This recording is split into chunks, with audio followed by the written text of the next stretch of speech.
संसद और संसदीय लोकतंत्र के पहले एपिसोड में हमने देखा कि किस प्रकार ब्रिटेन से आई हुई एक व्यावसायिक कंपनी ने धीरे धीरे एक संप्रभु शक्ति का रूप ले लिया।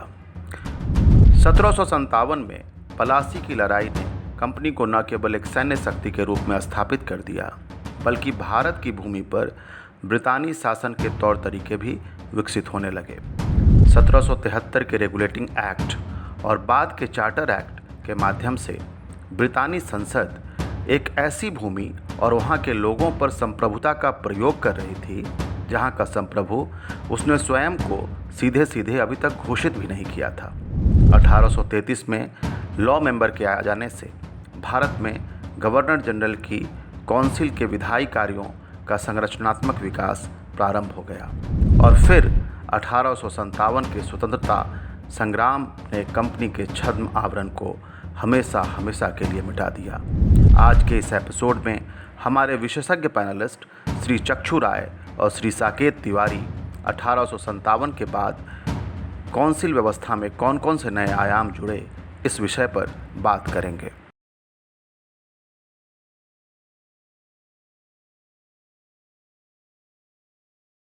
पिछले एपिसोड में हमने ये चर्चा की थी किस तरह रेगुलेटिंग एक्ट लाया गया कंपनी को रेगुलेट करने के लिए, उसके कार्य प्रणाली को रेगुलेट करने के लिए।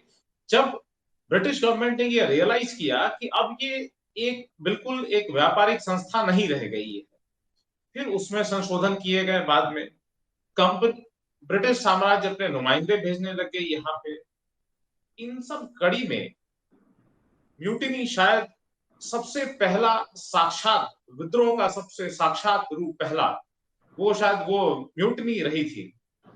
और उसके बाद गवर्नमेंट ऑफ इंडिया एक्ट 1858, ये उसी सिलसिले में रेगुलेटिंग एक्ट ने जहां शुरुआत की थी, वहां से फिर आकर ये गवर्नमेंट ऑफ इंडिया एक्ट 1858 पहुंचा। और इसका जो लॉन्ग टाइटल इस एक्ट का था वो था act for better government of India. जी साकेत, जो आपने म्यूटनी के बाद जो गुड गवर्नेंस एक्ट की बात करी, अगर उसका एक थोड़ा सा बैकग्राउंड देखें कि वो कैसे शुरू हुआ, तो आप ये देखेंगे कि बैटल ऑफ पिलासी से लेके म्यूटनी तक एक ये 100 साल का सफर था। और इस 100 साल के सफर में काफी पड़ाव आए। जो पहला पड़ाव था बैटल ऑफ पिलासी के बाद, वो ये था कि ईस्ट इंडिया कंपनी और ब्रिटिश जो सरकार थी उसकी एक भागीदारी थी भारत के संचालन में, भारत को चलाने के लिए। और धीरे धीरे इस भागीदारी में ईस्ट इंडिया कंपनी का प्रभाव कम होता गया और ब्रिटिश सरकार का प्रभाव बढ़ता गया। जिस तरह से आपने कहा कि ब्रिटिश सरकार के नुमाइंदे आने लगे। लॉर्ड डलहौजी एक अलग तरह के वाइसरॉय थे। अगर हम ये देखें कि जब क्लाइव और हेस्टिंग्स, जो कि क्लाइव बैटल ऑफ पिलासी के विजेता थे, और उसके बाद जो हेस्टिंग्स थे, ये जो ब्रिटिश सोसाइटी थी उसमें काफी अलग तरह के लोग थे। ये एरिस्टोक्रेट नहीं थे। काफी कम उम्र में ये इंडिया आ गए थे और भारत में इन्होंने अपना काफी समय स्पेंड किया था। जब डलहौजी इंडिया आए तो डलहौजी वो ब्रिटिश पार्लियामेंट के सदस्य रह चुके थे। एक वो एरिस्टोक्रेटिक फैमिली से आते थे, तो वो अपने साथ काफी नए विचार लाए और काफी सारे चेंजेस लाए। अब उनके कुछ चेंजेस एजुकेशन की तरफ से, हायर एजुकेशन और एजुकेशन फॉर वुमेन के ऊपर उन्होंने काफी काम किया। भारत में टेलीग्राफ को लाना, रेल जो प्रणाली है उसका एस्टैब्लिशमेंट करना, टेलीग्राफ के साथ पोस्ट ऑफिस का एस्टैब्लिशमेंट करना, ये कुछ चीजें डलहौजी अपने साथ ले गया। बट डलहौजी ने अपने कार्यकाल में एक काम और किया, और वो काम ये था कि भारत में जितने भी अलग अलग राजकीय जो मोनार्किस्ट स्टेट थे, उसमें उन्होंने एक ये बदलाव लाया कि, अगर मैं उसे एक बहुत ही सिंपल तरीके से बताऊं, कि अगर किसी क्षेत्र में किसी राजा की कोई संतान नहीं थी जो कि उनके वंश को आगे ले जा सके और उनके कार्यकाल को आगे ले जा सके, तब डलहौजी की जो डॉक्ट्रिन ऑफ लैप्स थी वो ये कहती थी कि भाई वो जो राज्य है वो ब्रिटिश ईस्ट इंडिया कंपनी के टेरिटरी में आ जाएगा। और इस एक चीज ने भारत में काफी डिस्कंटेंट, जिसे कहते हैं, लोगों के बीच में काफी डिस्कंटेंट और राजाओं के बीच में काफी डिस्कंटेंट लाई। और ये जो डॉक्ट्रिन ऑफ लैप्स है, अपना साम्राज्य बढ़ाने के लिए जो ईस्ट इंडिया कंपनी ने ये जो डॉक्ट्रिन लाई थी, ये ईस्ट इंडिया कंपनी के बाद जो बाकी वाइसरॉय आए ब्रिटिश संसद के थ्रू, उन्होंने भी इसको कंटिन्यू किया। और पिलासी के 100 साल बाद 1857 हुआ, जो म्यूटनी हुई। काफी सारे कारण थे उसके। शासकीय विफलताएं जो थी ईस्ट इंडिया कंपनी की, लोगों को जिस तरह से दबाया जा रहा था, भारत में जो एक नेशनलिस्ट मूवमेंट धीरे धीरे जड़ पकड़ रहा था, इन सब चीजों ने कंट्रीब्यूट किया 1857 की म्यूटनी की तरफ। और ये जो 1857 का जो पड़ाव है, ये दूसरा बड़ा चेंज हमारी भारत के कॉलोनियल हिस्ट्री में आया। पहला चेंज 1757 जो बैटल ऑफ प्लासी था, ईस्ट इंडिया कंपनी को दरकिनार करके थोड़ा सा ब्रिटिश पार्लियामेंट आई, और 1857 में ईस्ट इंडिया कंपनी को पूरी तरह से भारत से ब्रिटिश पार्लियामेंट ने हटा दिया। और भारत का जो कामकाज था, भारत की जो गवर्नेंस थी, वो सीधे ब्रिटिश गवर्नमेंट और ब्रिटिश पार्लियामेंट के अंदर आ गई। 1858 लॉर्ड डलहौजी का जब नाम आता है, मुझे यहाँ पे रहे अंग्रेज थे, लेकिन मैं उनको एक बहुत बड़ा श्रेय देता हूँ Hindu window remarriage act introduce करने में। एक बहुत बड़ी कुरीति थी, एक ऐसा कलम के तौर पर लगा दिया जाता था और ऑलमोस्ट एक सोशल बॉयकॉट हो जाता था। एक अलग क्लास बना दिया जाता था हिंदू विडोज का। बाल नहीं रंग सकती है, रंगीन कपड़े नहीं पहन सकती है, समारोह में नहीं कर सकती है, कोई शुभ कार्य नहीं कर सकती है। डलहौजी, जैसा कि आपने कहा, एजुकेशन में, रेलवे, टेलीग्राफ, सब में बहुत उन्होंने काम किया। लेकिन एक ये हिंदू रीमैरिज एक्ट का इंट्रोडक्शन जो बाद में कैनिंग्स के टाइम अप्रूव हुआ, ये बहुत बड़ा श्रेय जाएगा उनको। और बाद में ब्रिटिश पार्लियामेंट में ये बात हमेशा ये रही कि डलहौजी ने ये गलती की और वो ये अप्रिशिएट नहीं कर सके कि ऐसा कुछ डिस्कंटेंट चल रहा है इंडिया में जिसकी वजह से ये म्यूटिनी हुई। और तब जाकर ये 1850 एक्ट का, गवर्नमेंट ऑफ इंडिया एक्ट आया। और जैसा आपने कहा कि उस समय अब सत्ता पूरी तरह ब्रिटिश पार्लियामेंट के पास चली गई। इंडिया उसी समय, भारत एक कंप्लीट, एक टोटल एक कॉलोनी बन गई, ब्रिटिशर्स की एक कॉलोनी बन गई। जो क्वीन थी वो अब क्वीन ऑफ इंडिया भी हो गई, जो ब्रिटिश क्वीन थी। ये एक सबसे बड़ा पहलू था 1850 एक्ट का। दूसरा, वो जो भी पास जो कंपनी के डायरेक्टर्स एंजॉय कर रहे थे, वो अब सब कुछ जो है वो सेक्रेटरी ऑफ स्टेट में चला गया।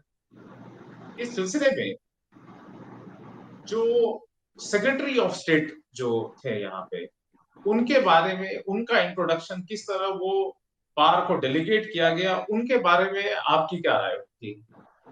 साकिब, आपने लॉर्ड डलहौजी के बारे में कहा कि वो विडो रीमैरिज एक्ट लाए। बिल्कुल वो लाए। मैं इसको एक और नजरिए से देखता हूँ, और वो नजरिया ये है कि धीरे धीरे भारत में जो कि कानून बनाने की जो लेजिस्लेटिव पावर्स थी, वो धीरे धीरे सॉलिडिफाई होने लगी। पहले जो कानून बनते थे, या तो बहुत ही छोटे होते थे या बहुत ही कम दायरे के होते थे, बट ये जो विडो रीमैरिज एक्ट आया, ये काफी बड़े दायरे का कानून था और एक ऐसे विषय पर था जिस पर उस समय समाज में लोगों की राय बहुत ज्यादा थी। और कुछ लोग ये भी कह रहे थे कि भाई एक ये ब्रिटिश कंसेप्शन है विडोज को लेके, जो कि भारत पर इम्पोज किया जा रहा है। और एज ए सोशल चेंज ये काफी एक बड़ा बदलाव था। अब जब ये गुड गवर्नेंस एक्ट आया तो एक बड़ी चीज ये बदली कि ईस्ट इंडिया कंपनी, जैसे आपने कहा, मैं भी कह रहा था कि ईस्ट इंडिया कंपनी पूरे ही भारत के सिलसिले में ईस्ट इंडिया कंपनी का जो भी प्रभाव था वो एकदम खत्म हो गया। ईस्ट इंडिया कंपनी हटा दी गई और ब्रिटिश सरकार। अब जब तक गुड गवर्नेंस एक्ट था, गुड गवर्नेंस एक्ट से पहले जो भारत का संचालन था वो दो तरह से किया जाता था। एक बोर्ड ऑफ कंट्रोल बैठता था लंदन में, जिसमें कि ईस्ट ऑफ इंडिया कंपनी के डायरेक्टर्स बैठते थे, और एक इंडिया में वाइसरॉय बैठता था। और उसके बाद इन दोनों की जो अकाउंटेबिलिटी होती थी वो ब्रिटिश पार्लियामेंट को होती थी। तो जब गुड गवर्नेंस एक्ट पास किया जा रहा था तब एक बड़ी चीज डिस्कशन में ये उठी कि जो भारत को चलाने की जिम्मेदारी है उसका अंकुश किस पर रखा जाए। क्या वो एक ऐसे व्यक्ति पर रखा जाए जो कि ब्रिटेन की संसद को जवाबदेह हो, या फिर एक ऐसी संस्था को दिया जाए जो कि एक शेयर होल्डिंग कॉरपोरेशन थी। तो जो ये सेक्रेटरी ऑफ स्टेट का जो ऑफिस बना वो इसलिए बना ताकि ब्रिटिश जो संसद है वो सेक्रेटरी ऑफ स्टेट के ऊपर अंकुश रखे और उसके थ्रू वो भारत के ऊपर अपना संचालन कर सके। तो अब ये जो दो तरह से अलग अलग संचालन होता था भारत का, कि एक बोर्ड ऑफ कंट्रोल है और एक फिर एडमिनिस्ट्रेटिव पोजीशन है, अब वो स्ट्रीट लाइन हो गया। जो भारत में ब्रिटिश सरकार का नुमाइंदा था वो सीधे सेक्रेटरी ऑफ स्टेट को जवाबदेही देता था, और सेक्रेटरी ऑफ स्टेट की जवाबदेही फिर सीधे ब्रिटेन की संसद को होती थी। तो इस तरह से जो भारत का संचालन था 100 सालों में बिल्कुल पूरा का पूरा बदल गया। और ये भारत में जितने भी बदलाव हैं ये हमेशा एक युद्ध के बाद आए। प्लासी का युद्ध हुआ, फिर म्यूटिनी का जो ब्लड बाथ हुआ इंडिया में, उसी के बाद ये सब हुआ। और इसी से फिर वो जो काउंसिल था जो कि हमेशा एक ईस्ट इंडिया कंपनी के ऑफिसर्स से भरा रहता था, उसके बाद जो ब्रिटेन से जो काउंसिल मेंबर्स आते थे उनसे भरा रहता था, उसमें फिर बदलाव आया और काउंसिल में फिर कुछ भारतीयों लोगों को एडमिट करना शुरू किया गया। शायद ब्रिटिश संसद को जवाब देना था, इसीलिए ब्रिटिशर्स ने ये सोचा कि जो ब्रिटिश पार्लियामेंट का मेंबर है वही बेस्ट सेक्रेटरी हो सकता है, इसीलिए उन लोगों ने ब्रिटिश मेंबर ऑफ पार्लियामेंट को ही सेक्रेटरी बनाना ठीक समझा और वैसे ही बने वो। उसके बाद एक जो जैसा आपने कहा कि जो पिट्स एक्ट में जो डुअल गवर्नमेंट वाला सिस्टम इंट्रोड्यूस किया था वो इस 1858 के एक्ट ने खत्म कर दिया। एक और चीज इसमें आ गई कि जितने भी जो इससे डॉक्ट्रिन ऑफ लैप्स को तो खत्म किया गया, लेकिन शायद सिर्फ नाम के लिए इसमें एक चीज और इंट्रोड्यूस कर दी गई सर, कि जो प्रिंसली स्टेट थे वो अगर अंग्रेजों की संप्रभुता को मानते हैं तो उनको उस तरह से राज्य चलाने दिया जाएगा, अन्यथा उनको एक्सीड कर दिया जाएगा। इन्होंने प्रिंसली स्टेट्स में भी काफी डिस्कंटेंटमेंट पैदा कर दिया था। और जब ये 1857 के बाद में जो जिसे कहते हैं विधायी की जो जर्नी शुरू हुई उसमें अलग अलग चीजें आई। अब जैसे इंडियन पीनल कोड बना, पूरा जो टेलीग्राफ एक्ट था उसको पूरी तरह से तब्दील किया गया, और उसके बाद जो काउंसिल्स थे उसमें भी कुछ तब्दीली आने लग गई। पहले काउंसिल्स एक सिर्फ डिबेटिंग चेंबर थे, और गुड गवर्नेंस एक्ट के बाद और 1961 के इन काउंसिल्स में जो डिस्कशन था वो थोड़ा और लाइवली होने लग गया। बट क्योंकि सरकारी सदस्यों की मेजॉरिटी थी तो ऐसा तो नहीं था कि भाई कुछ चीजें बदल जाती थी, बट एटलीस्ट ये था कि डिस्कशन लाइवली होने लगा। एक बदलाव और आया, पहले जब 1857 से पहले जब काउंसिल्स थे तब यूजुअली उनकी जो बैठकें होती थी वो पब्लिक के लिए ओपन नहीं रहती थी। और 1857 के बाद जब नई काउंसिल्स आई, नई परंपरा शुरू हुई, नया सारा शासकीय बदलाव आया, तब काउंसिल्स की मीटिंग पब्लिक में होने लगी। तो रिपोर्टर आके बैठते थे, जिन लोगों को काउंसिल की प्रोसीडिंग देखनी थी वो भी आके बैठ सकते थे विजिटर्स गैलरी में। तो एक ये भी थोड़ा सा बदलाव आया कि जो कानून बनाने की प्रक्रिया है वो सबके सामने हो। तो मुझे याद है कि मुझे याद है कि जब मैं एक किताब पढ़ रहा था तो उसमें ये लिखा था कि जब वो काउंसिल की मीटिंग होती थी कलकत्ता में, तो एक काउंसिल चेंबर है उसमें होती थी, और वो काउंसिल चेंबर काफी छोटा था। तो पहले उसमें सिर्फ एक टेबल थी, उसके आसपास चेयरें थी। फिर काउंसिल में जब मेंबर्स बढ़ने लगे तो टेबल के पीछे बेंचेस लगनी स्टार्ट हुई। जब लोग आके काउंसिल की प्रोसीडिंग्स देखने लगे और रिपोर्टर आके बैठ के काउंसिल की प्रोसीडिंग्स के बारे में लिखने लगे, तो काउंसिल चेंबर में गैलरी बनाई गई ताकि लोग वहां पे बैठ सके। फिर एक समय ऐसा भी आया कि वो काउंसिल चेंबर छोटा पड़ने लगा, क्योंकि कभी कोई ऐसा जब कानून डिस्कस होता था जिसमें काफी लोगों का इंटरेस्ट रहता था, तो वो काउंसिल चेंबर एक छोटा कमरा था, तो उसके बाहर फिर एक बड़ा हॉल था, वहां पर काउंसिल की मीटिंग होने लगी।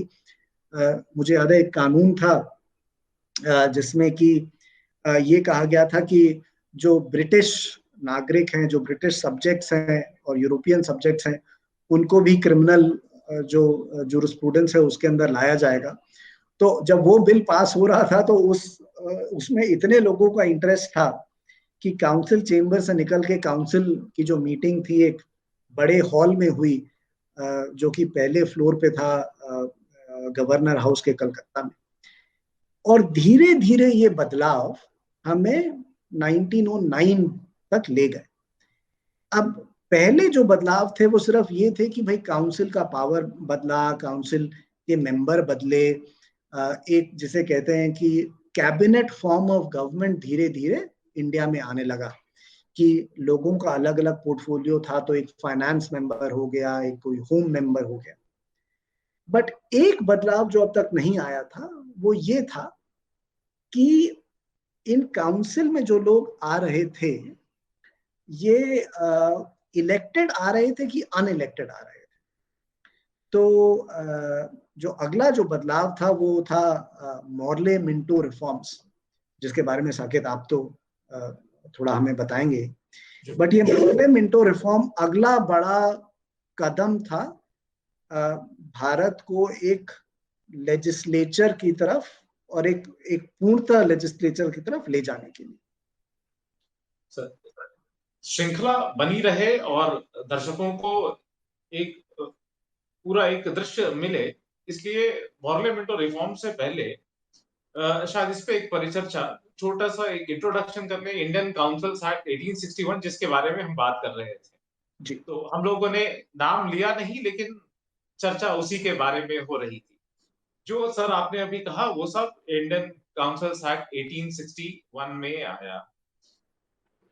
एक बात इसमें शायद जैसा हम लोगों ने पिछली बार डिस्कस किया था कि किस तरह अंग्रेजों को अब ये यकीन होने लगा था कि जब तक लोकल पार्टिसिपेशन नहीं होगा तब तक इस देश पे राज नहीं कर पाएंगे। इंडियन काउंसिल एक्ट में अभी आपने बहुत बहुत बढ़िया दो शब्द ये कहे कि उनको चुना गया था या अपॉइंट किया गया था, जिसको कि टेक्निकल जार्गन में ये कहेंगे कि वो इलेक्टेड थे या नॉमिनेटेड थे। तो शायद इंडियन काउंसिल एक्ट में पहली बार 3 लोग थे जिन्हें नॉमिनेट किया गया था। महाराजा बनारस, महाराजा पंजाब जो कि उस समय पटियाला था, महाराजा पटियाला, और महाराष्ट्र के दिनकर राव। ये 3 लोगों थे जिन्हें की नॉमिनेट किया गया था इस काउंसिल में। ये 3 भारतीय लोग थे। तो यहाँ से काउंसिल सिस्टम में थोड़ा बहुत भारतीयों की भागीदारी शुरू हो गई। जी। और साकिब, भागीदारी एक अच्छा शब्द है। भागीदारी का शायद मतलब ये होता है कि जिसमें दोनों पक्ष एक ही लेवल पर हैं और बैठ के बात कर सकते हैं और दोनों की सुनवाई होती है। मुझे थोड़ा सा ये लगता है जब मैं डिबेट पढ़ता हूँ उस समय का, तो जो महाराजा थे, जो ये नॉमिनेटेड थे काउंसिल में, उनका जो कंट्रीब्यूशन था काउंसिल के डिबेट में वो थोड़ा सा लिमिटेड था। क्योंकि जिस वर्ग का वो प्रतिनिधित्व कर रहे थे उसके पास अलग अलग तरीके थे ब्रिटिश राज्य से बात करने के लिए। तो काउंसिल में वो आते थे, बैठते थे, सुनते थे, बट जो उनका कंट्रीब्यूशन था वो बहुत ही कम रहता था। और मैं इसमें एक थोड़ा सा ये और जोड़ दूं कि अब तक, जब तक 1861 के एक्ट की हम लोग बात कर रहे हैं, तब तक एक थोड़ा सा ये था कि ये सारी चीजें कलकत्ता में होती थी। कलकत्ता में गवर्नर हाउस था, वहीं पे काउंसिल चेंबर था। और फिर थोड़ा सा ये हुआ कि जब गर्मी कलकत्ता में बढ़ने लगी तो जो भारत की जो सरकार थी, जो ब्रिटिश कॉलोनियल रूल था, वो शिमला की तरफ जाने लगा, पहाड़ों की तरफ जाने लगा, ताकि वहां पर एक ठंडे माहौल में, जहाँ पे थोड़ा सी मौसम ठीक है, तो वहां पर बैठ के काउंसिल की मीटिंग होने लगी।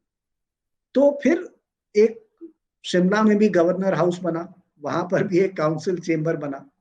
तो अब क्या हुआ कि जब सरकार दो तरफ जाने लगी, तो मुझे याद है जो इंडियन पीनल कोड था वो तो कलकत्ता में बना था, बट जो इंडियन टेलीग्राफ एक्ट था वो शायद जो कॉम्प्रिहेंसिव टेलीग्राफ एक्ट बना, उसका डिबेट और उसकी पासिंग फिर शिमला में हुई।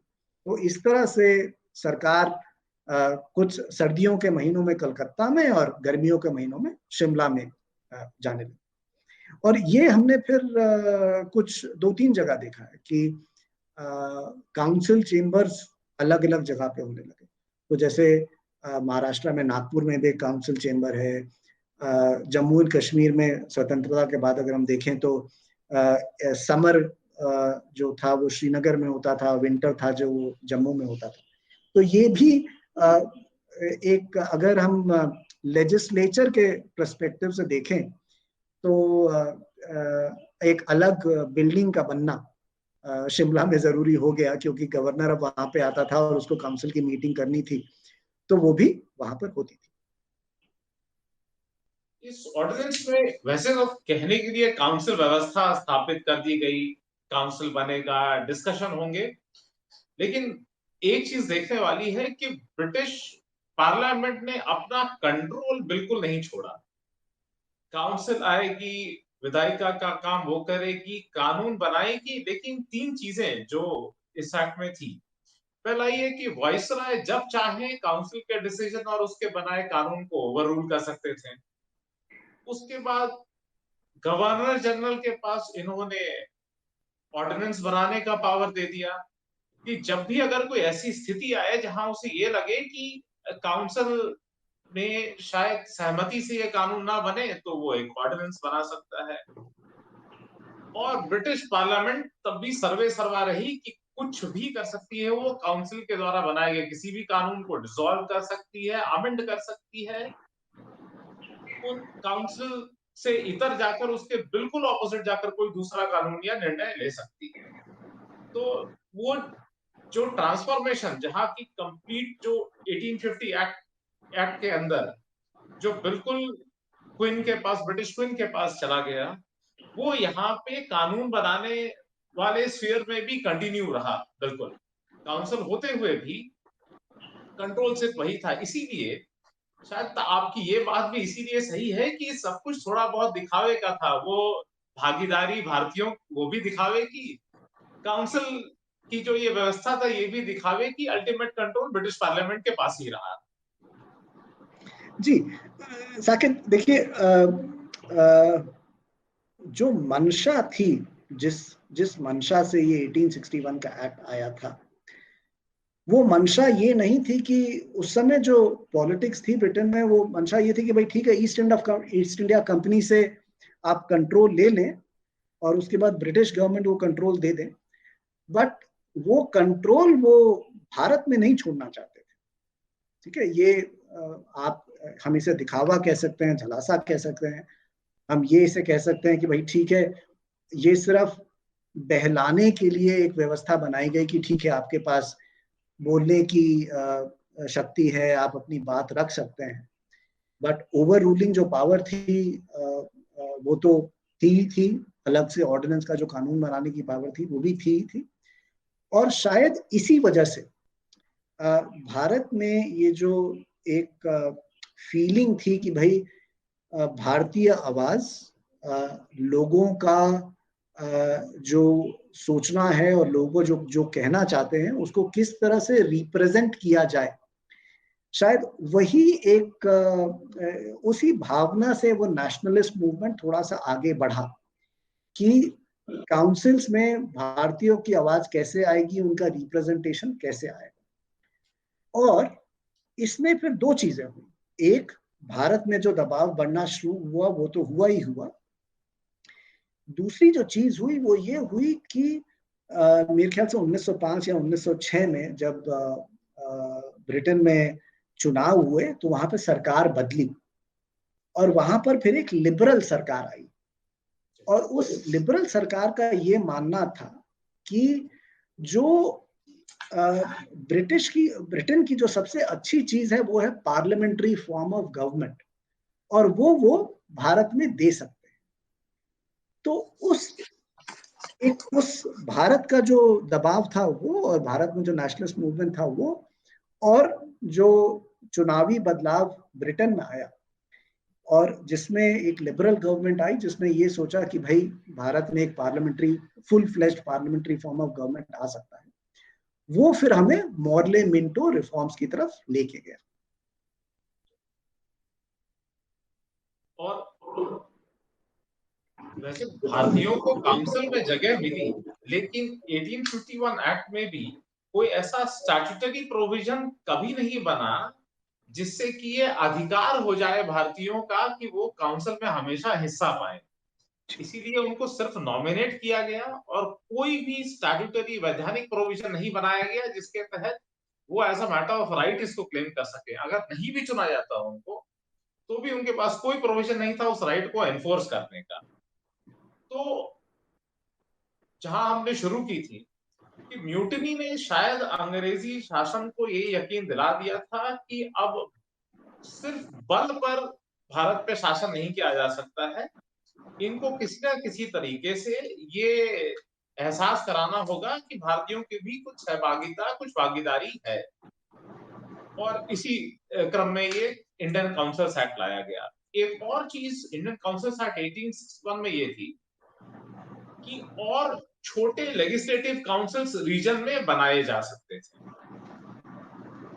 जो कि कलकत्ता की सुप्रीमेसी के अलावा वो वहां कलकत्ता सुप्रीम है और बाकी वो डेलीगेट करके और दूसरे प्रोविंसेस में भी छोटे छोटे लेजिस्लेटिव काउंसिल्स बना सकते थे।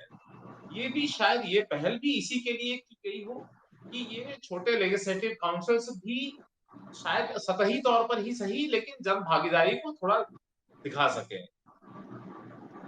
और शायद जो ये लेजिस्लेटिव काउंसिल्स थे, जब ये छोटे वाले काउंसिल्स थे, जब ये शुरू हुए थे तो मद्रास और बंबई में थे। उसके बाद इनका दायरा थोड़ा सा और बढ़ा और अलग अलग जगह पे होने लगे। और इसका एक कारण ये भी था कि किस तरह से शासन को डिसेंट्रलाइज किया जाए, कि क्या सारी चीजें, सारी हुकूमत कलकत्ता से आएगी या फिर जो ये अलग अलग एरियाज थे, इनकी अलग अलग जरूरतें थी, उन अलग अलग जरूरतों को एड्रेस करने के लिए एक ऐसा काउंसिल जो ज्यादा पास में हो, ज्यादा करीब हो, और वहां पर जो डिस्कशन हो सके, जो कि वहां के ऑफिसर्स और वहां के जो नॉमिनेटेड इंडियन मेंबर्स हैं जो कि वहां के डिस्कशन में कंट्रीब्यूट कर सके, एक वो था। एक और थोड़ा सा ये हुआ कि ये जो काउंसिल्स थे इनकी संख्या में जो इसमें कितने लोग होंगे वो भी धीरे धीरे थोड़ा सा बढ़ने लगे। तो मेरे ख्याल से जब तक हम 1905-1906 तक आए तो मेरे ख्याल से काउंसिल्स में संख्या लोगों की 10 या 20 तक तो पहुंच ही गई थी। और जब मॉर्ले मिंटो रिफॉर्म आया तो फिर उसको 20 से ले जाके मेरे ख्याल से और बढ़ा दिया गया। मेरे ख्याल से 1885 में जब इंडियन नेशनल कांग्रेस बनी, तब से शायद इस बात के लिए दबाव पड़ने लगा, जैसा कि पहला इंडियन काउंसिल एक्ट पहले वाले में था कि नॉमिनेशन ही होता था। मेरे ख्याल से इंडियन नेशनल कांग्रेस बनने के बाद ये दबाव पड़ने लग गया कि अब ये मेंबर्स का इलेक्शन हो, क्योंकि जैसा मैंने पहले कहा कि इन लोगों ने कोई भी ऐसी कोई स्टैट्यूटरी प्रोविजंस नहीं रखी थी जिसमें कि अगर किसी इंडियन को नॉमिनेट नहीं किया जाए तो वो ऐसा मैटर ऑफ राइट उनको एनफोर्स करे। इसलिए इंडियन नेशनल कांग्रेस ने ये डिमांड करना शुरू कर दिया कि अब ये नॉमिनेशन के बजाय इलेक्शन के तौर पे भारतीयों को लिया जाए, जिसको फिर ये इंडियन काउंसिल्स एक्ट 1892 में फिर इन्होंने इसको जोड़ने की कोशिश की। और एक और चीज थी कि फाइनेंस मैटर में किसी को डिस्कशन का हक नहीं था। पहले काउंसिल्स में इन लोगों ने फाइनेंस को बिल्कुल अपने पास रखा था, ब्रिटिशर्स ने, और उस पर डिस्कशन की कोई गुंजाइश नहीं छोड़ी थी इन लोगों ने। उसके लिए भी फिर इंडियन काउंसिल एक्ट 1892 में प्रोविजन की है। बिल्कुल। और यही तो साकेत, ये जो हम ये जो छोटी छोटी बातें कर रहे हैं कि किस तरह से भारतीयों का रिप्रेजेंटेशन आए, किस तरह से किन किन चीजों पर चर्चा हो सकती है, विधायी कार्रवाई पर चर्चा, बजटरी कार्रवाई पर चर्चा, इसका भी एक जो प्रोग्रेशन था। काउंसिल्स की मीटिंग में पब्लिक आके देख सके ताकि जो विधायिका का काम है वो सबके सामने हो, उस पर चेंज, इलेक्टेड हैं मेंबर्स की नॉमिनेटेड हैं मेंबर्स, उस पर चेंज, यही सारे चेंज हमें एक जिसे कहते हैं लेजिस्लेटिव फ्रेमवर्क की तरफ ले जाने लगे। और फिर जो और मेरे ख्याल से ये एक अच्छा समय है कि हम इस कार्यक्रम की यहाँ पर हम इसे रोक सकते हैं। और जो मॉर्ले मिंटो रिफॉर्म था उसका जो एक बड़ा कंट्रीब्यूशन ये था कि इलेक्टेड रिप्रेजेंटेटिव्स अब काउंसिल्स के अंदर आने लगे। वो अलग बात है कि जो इलेक्टरेट था, जो लोग वोट कर सकते थे इनको इलेक्ट करने में, उनकी संख्या काफी कम थी और काफी सीमित थी।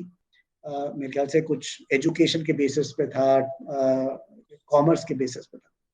बट एक ये बड़ा चेंज आया कि अब आप इलेक्टेड मेंबर्स को लेजिस्लेटिव काउंसिल्स में पूरी तरह से लाने लग गए। और इससे जो सरकारी मेजॉरिटी थी, जो कि सरकार के पास हमेशा मेजॉरिटी रहती थी, उस पर भी एक थोड़ा सा प्रभाव पड़ने लगा, जिससे कि डिस्कशन का जो नेचर था वो थोड़ा ज्यादा आक्रामक हो गया।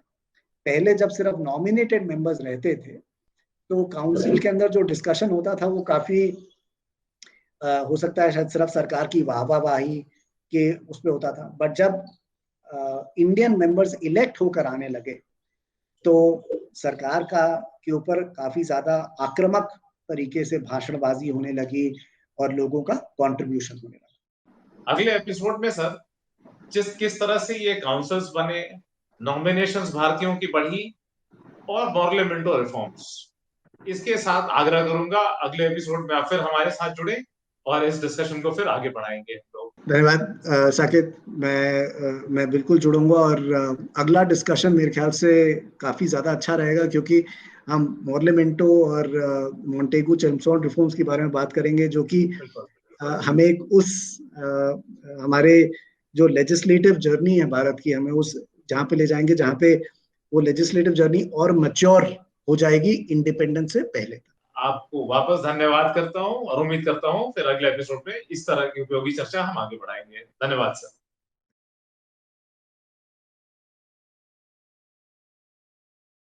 वास्तुकार एडविन लुटियन और हर्बर्ट बेकर की संसद के आकार और स्थल को लेकर मतभिन्नता के बारे में हमने पिछले एपिसोड में जाना। यह जानना भी रोचक है कि दोनों वास्तुकार संसद भवन के गुंबद को लेकर भी अलग अलग मत रखते थे। बेकर बड़े आकार का गुंबद चाहते थे, जबकि लुटियन ऐसा गुंबद चाहते थे जो भवन के नज़दीक जाने पर भवन की गोलाई के अंदर छुपता हुआ दिखे। सेंट्रल हॉल के ऊपर 98 फीट व्यास का गुंबद आज लुटियन की अपने दोस्त बेकर पर वैचारिक जीत की कहानी कहता हुआ लोकतंत्र के इस मंदिर के सौंदर्य की छटा को कई गुना बढ़ा देता है।